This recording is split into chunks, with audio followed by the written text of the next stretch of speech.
Hello there! Welcome to the next in a series where we look at playing games in Japanese. I'm a rather big Harvest Moon fan, but many will know that being a Harvest Moon fan potentially means many different things.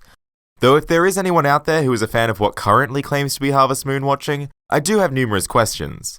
Questions like, do you exist? And if so, why? Is there a secret game hidden within them? Is it entry requirements to a secret organization to play them? Do you not know of Story of Seasons? Did you know that replaying old, good Harvest Moon games is still an option? Did people really want a complete edition? Just why? But sitting above all the petty squabbles of that mess is a game that has arguably overtaken the legacy of Harvest Moon itself, and is wildly much more well known than the whole Marvelous Natsume debacle anyway.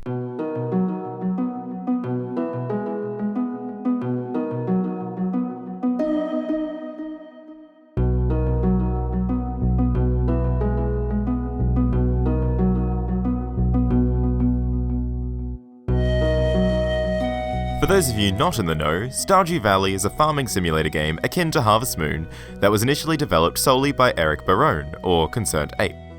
And considering the game's scale and such, that is cause for a large amount of applause. If you ask me directly, I'd probably say something about preferring the older GBA DS Harvest Moons far over Stardew Valley for a variety of reasons. But I've played through this game around 4 times now, so clearly it's very good, and I like it a lot more than I would admit to myself. You can play it on basically every current platform, but being able to play in bed instead of sleeping is too tempting, so I'll be playing it on the Switch. Also, as an aside, you can play this in multiplayer if you wish, so if you have some friends you want to practice with together, that could be a fun experiment to try out. The language options are right there in the main menu, so switching to Japanese is really easy, and frankly, it's rather nice to not have to deal with any region-changing shenanigans for once.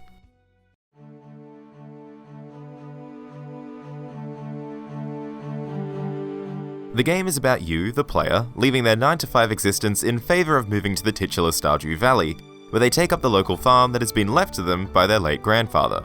You get welcomed to Pelican Town by the mayor and the local carpenter, and then bam, you're left to do whatever you want. And that's the joy of Harvest Moon style games normally, but Stardew Valley takes it up a notch. On top of farming, there's a plethora of options presented to you in how to fill your day.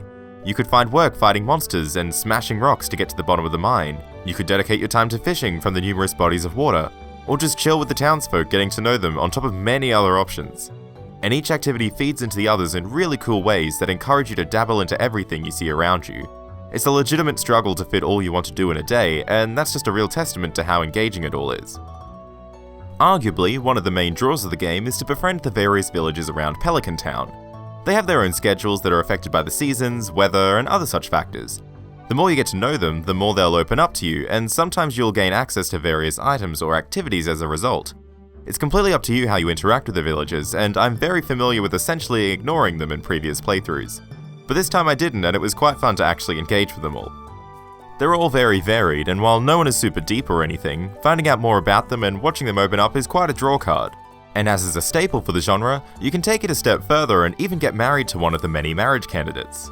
For those who are interested, I decided to court and marry Leah. She ticks all the boxes of my strict criteria when it comes to looking for a wife. Number 1, she likes the stuff I pick up off the ground, and 2, here's some footage from our wedding. Ultimately, the game is a really well realised open world experience. You can totally just ignore farming if you want and just fish all day. Not my cup of tea, but you can definitely make money that way. Even with the arguably main goal of the early game of restoring the community centre, you can simply pay some money to replace it with a warehouse and just buy the respective upgrades. It's really up to you how you play, which mirrors pretty well how I found engaging with the language while playing. Interestingly, being a game that was originally in English and since translated into Japanese, the script isn't perfect. There are errors, sometimes kanji is missing, and speech styles can be disjointed for some characters. So don't take everything you see as the grammatical standard. If anything, it's upholding the tradition of Harvest Moon famously having script errors in its English translations. But seriously, it's something to keep in mind if you notice something a little off, but I don't think detracts all that much from the experience overall. And if you aren't like me and are much better at noticing these errors, all the better to practice and engage with. With disclaimers out of the way, we've got kanji and no furigana, so I'd say that locks out beginners. If you'd consider yourself intermediate though, with a modest chunk of kanji behind you, I think you'll enjoy this to the fullest. The vocab ranges from all sorts of everyday topics like foodstuffs, tools, and nature to name a few.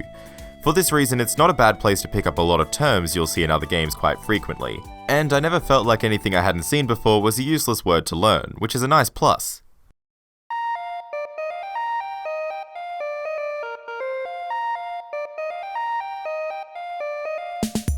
Whether it's quest information, letters, or item descriptions, there's a lot of reading to be done, and oftentimes a lot of the dialogue is repeated throughout the game if you're talking to people a whole lot. An annoyance for some, but if you've been keeping track of and learning words you previously didn't know, you do have opportunities to see them again in context. It's not as exciting as seeing them in completely new environments, sure, but it's still a good boost for retention to see how your understanding improves in action. Since the gameplay is addictive and very involved, it's easy to want to play regardless of how you're feeling study-wise. In a complementary way, I found the game to be incredibly immersive in the way it presents its text. Ergo, I found myself tacitly engaging with the language even when I thought I was just phoning it in. One example being that usually I'd be a little overcautious when it comes to most dialogue in a game. Basically, I don't want to miss anything important. Yet since the village's dialogue is largely inconsequential, I just went in without thinking. And all the better for it too, as it was very much understandable and completely bypassed my usual overzealous desire to understand every skerrick of text, which is obviously exhausting. I talk about burnout a lot, and that's because it's really one of my biggest enemies when trying to play in a foreign language. However, Stardew manages to be a perfect in-between for me, where language engagement and gameplay fun times level each other out, and I felt completely at home playing it. And I can't deny, I was already well versed on the gameplay side of things with the game, so perhaps that bridges the gap more than I realise. But I don't think that would ultimately tank the experience if you're going in with real intent to practice your language skills. I mean, you might as well just play it in English if you weren't trying, right?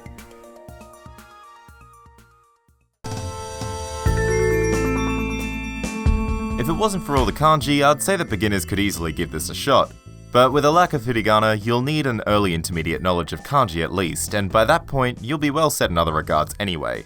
It's a pretty easy experience all things considered, so there's no need to worry too much about understanding literally everything. It really goes without saying here, but there's no reason to play this at all in Japanese unless you want to practice. Simple as that.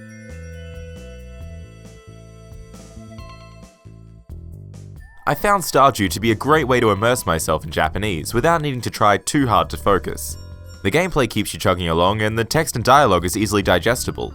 Also, you can take this opportunity to pick up a lot of useful vocabulary along the way.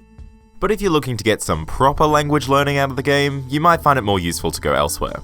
The translation isn't without its faults, and even then you're not going to find anything overly worth sinking your teeth into. But if you're an intermediate learner wanting to step out and practice your vocabulary and grammar knowledge, this is a nice and chill first step.